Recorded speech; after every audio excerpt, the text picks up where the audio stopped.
વડોદરાના ડભોઈના કુકડ વસાહત સ્મશાનનું જોડતો કાચો રસ્તો ચોમાસા બાદથી બદથી બદતર સ્થિતિમાં બદલાઈ જાય છે, જેથી સ્વજનોના અગ્નિ સંસ્કાર માટે જતા ડાકુએ પણ ઘણી હાલાકી વેઠવી પડે છે।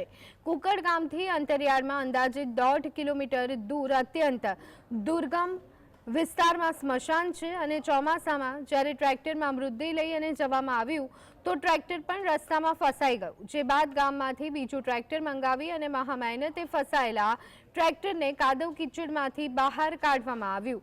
ત્યારે તંત્ર આ સ્થિતિને લઈ અને ઘટતું કામ કરે તેવી માંગ કરી રહ્યું છે।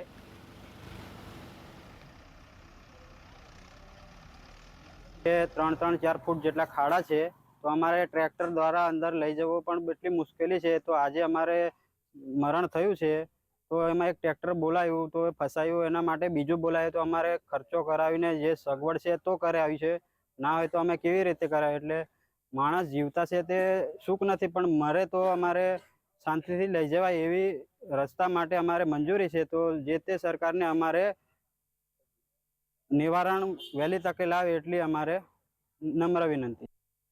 છેલ્લા 35 વર્ષથી કુકડ વસાહતમાં નર્મદા અસરગ્રસ્ત જાહેર થતાં અમે પુનઃ વસાહત કરેલ છે। અમને કુકડ ગામમાંથી સ્મશાન જવાના સ્મશાન સુધી જવા માટે રસ્તો આજ દિન સુધી બનાવેલ નથી। આ બાબતે અમે વારંવાર આ બાબતે જાણ કરવા છતાં અમને કોઈ પણ